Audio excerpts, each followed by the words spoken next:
Hi everyone, my name is Rob Dubois. I'm CEO of evōx Television, and I have the complete privilege and honor to be with Adrian and Peter for Shift.com.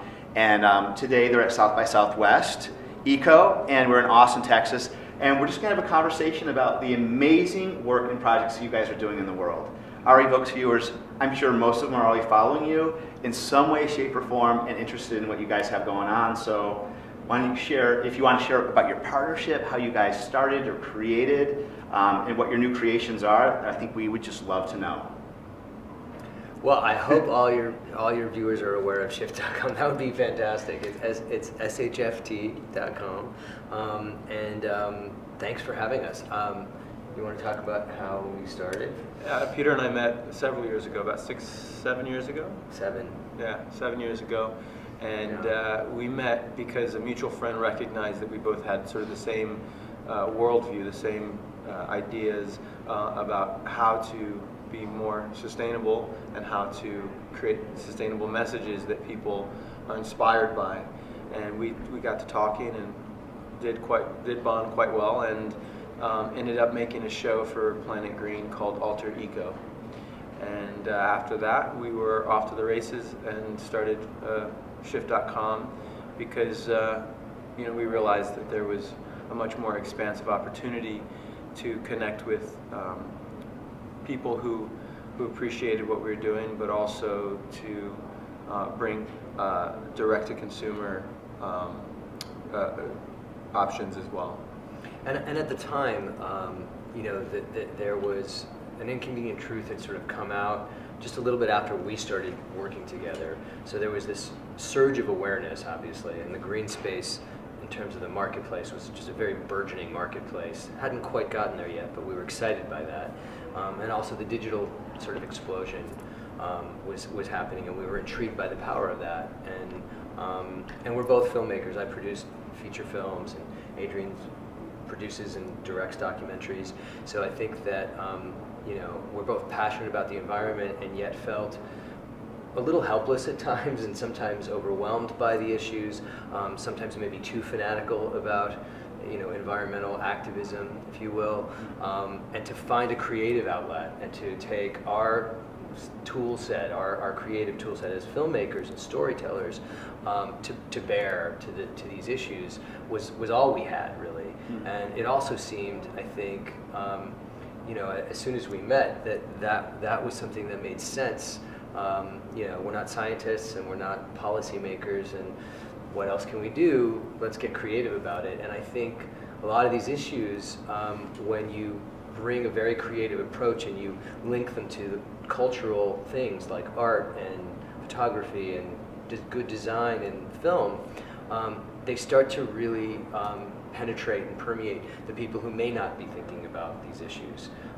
And we were kind of sick of sites and organizations that were preaching to the choir and not really reaching the people who needed to be reached in terms of the broader spectrum.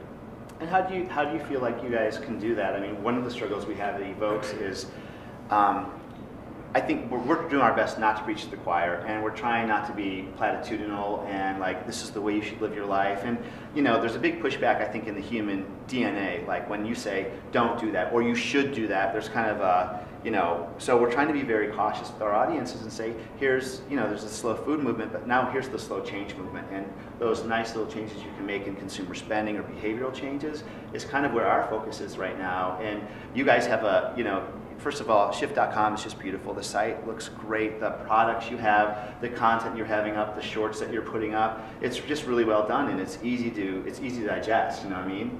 It just makes it very, so how do you feel like you want to reach out more and have more people kind of make those kinds of changes that you guys are fundamentally committed to? It's not easy. We have much more access to information these days and misinformation, and we're bombarded with sales and marketing and commercials all day long, 24 hours a day, and we as consumers, as people, as humans, become skeptical about what the right choices are. Mm-hmm. So, and that skepticism turns into cynicism often. So, and then you have, of course, the environmental issue that there is no one silver bullet. There's no one absolute answer. So people get frustrated and often want to throw their hands up because they don't know what choice to make. Yeah. So it's not easy. But what we find is that you don't give people answers. You allow them to find their own answers, but you inspire them to make the creative choice to participate. And what inspires us but art and music and these cultural experiences that nobody can deny. So I think you're trying to whittle it down to something that is visceral, experiential, aesthetic, and something that we can all agree on, and fold the message into that. Engaging, really engaging and inspiring, I think, as opposed to prescribing. And that's always been kind of part of the DNA of Shift. And I think you're absolutely right.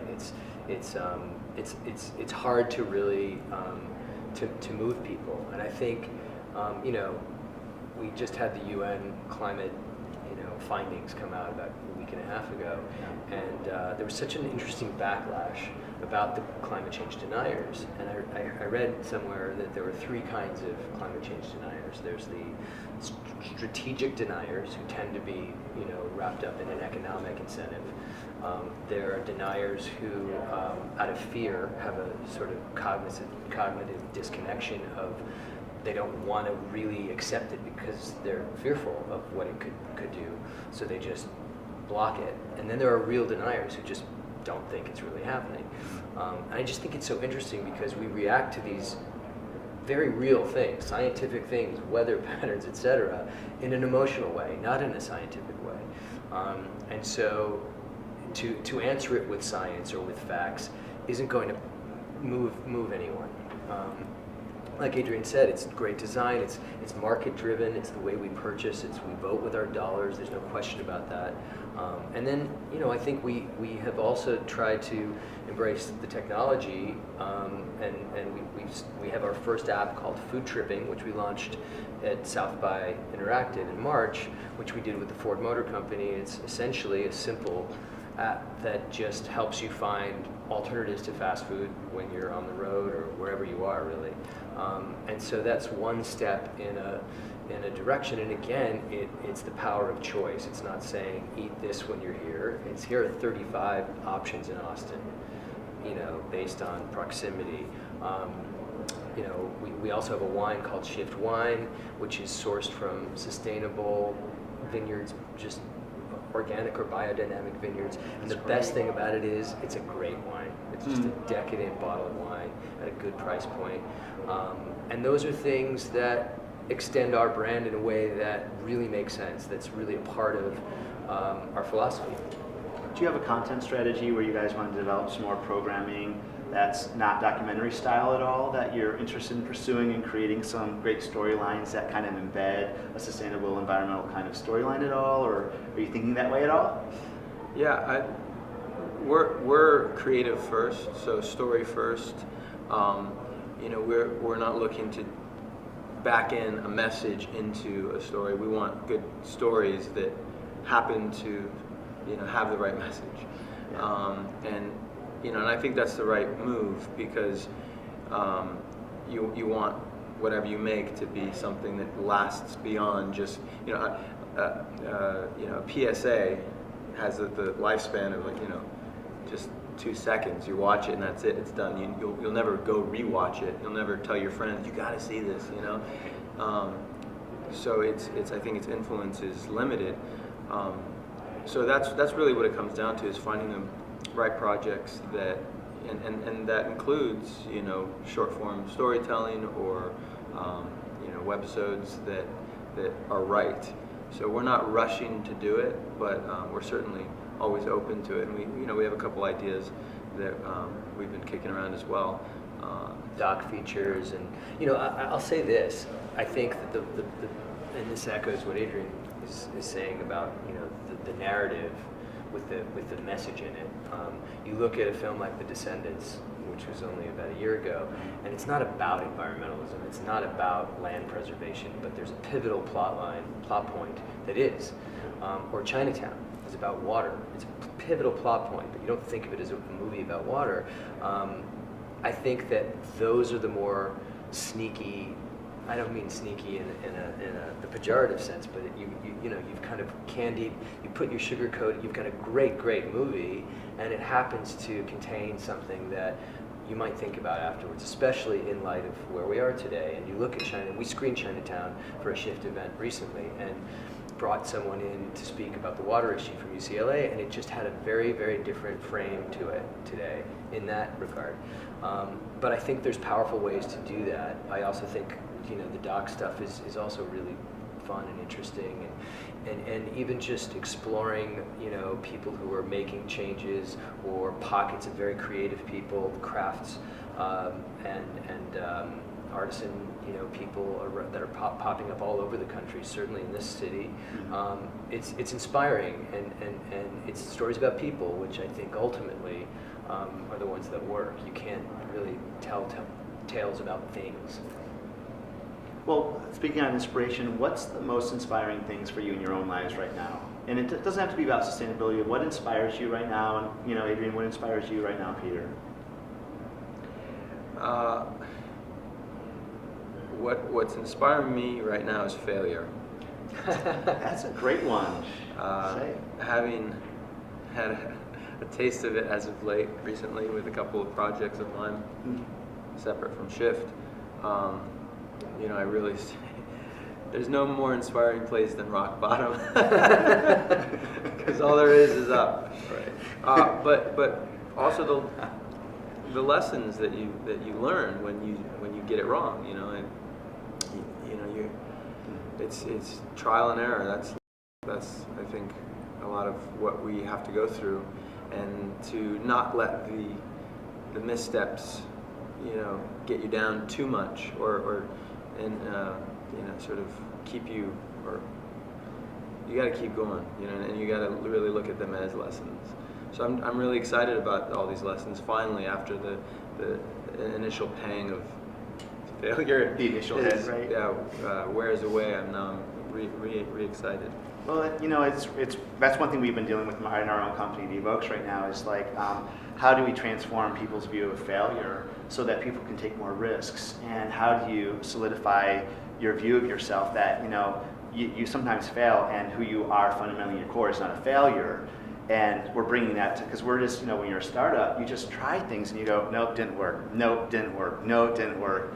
And if we're developing that kind of capacity with our own humanity to be like, hey, failure is an amazing learning tool, and if you can be mature about it, it gives you a lot of grace.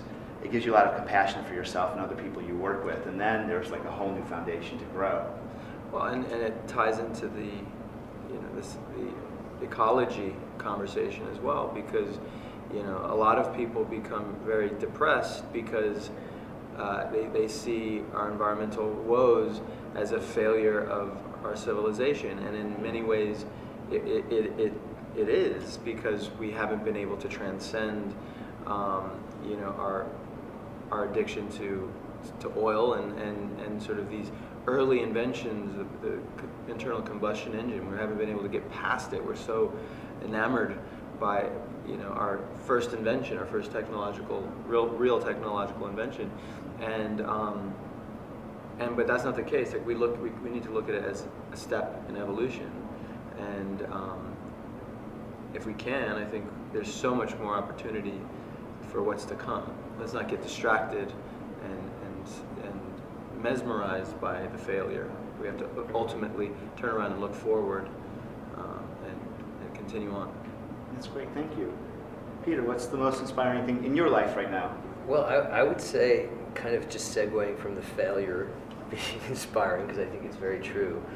I think the failure of the public sector to really take action is an inspiration in itself.